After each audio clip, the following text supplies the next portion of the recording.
Hello, my name is Melissa Reed. Welcome to Leader Valley's third edition of Leader Up.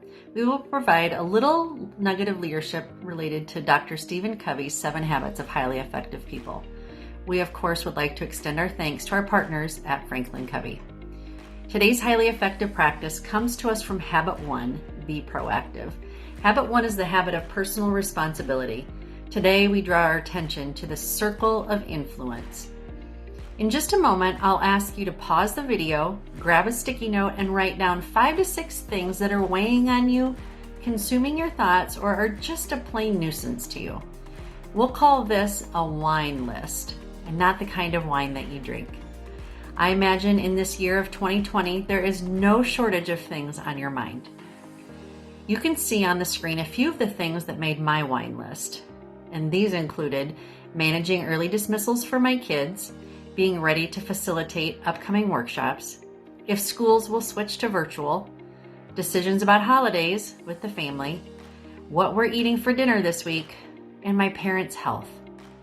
So go ahead, pause the video, and take a moment to reflect on what is on your wine list. Now set that list aside. We will come back to it in a bit. There are many things that capture our attention and energy, but not all of them are worthy of our time and attention. In fact, many people center their energy in the circle of concern. That is, they focus their time, energy, thoughts, and resources on things they can't actually influence or do anything about.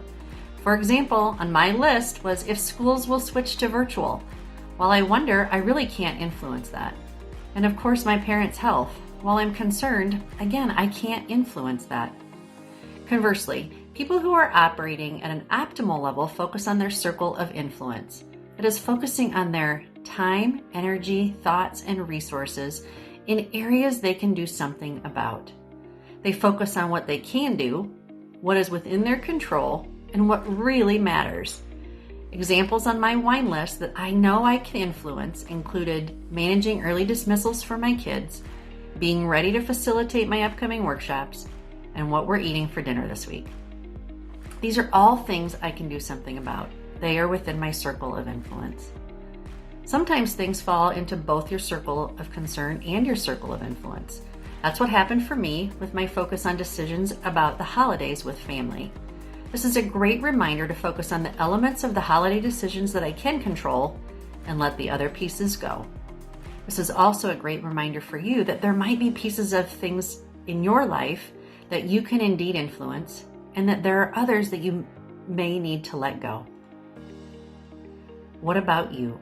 I invite you to pause the video again and categorize which things on your wine list fall into the circle of concern, put a C next to it, and which falls into your circle of influence, put an I next to it.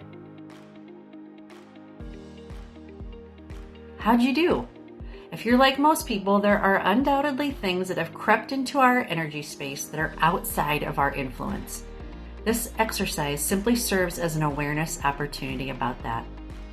As you think about where you're centering yourself, remember, it pays dividends to focus on the controllables, such as what you think, what you say, and what you do. And the more you focus your energy on what you can actually do something about, the more your influence grows. The next time you find yourself in a situation requiring attention and thoughtfulness, really gain clarity about what aspects of it you can influence and which aspects you can acknowledge, but should not center your energy on. There are so many opportunities, especially in 2020, to focus on your circle of influence. I wish you well as you center your energy where it really matters. To experience more learning around the 7 Habits of Highly Effective People or other impactful leadership content, check out Leader Valley's leadership series at the link below.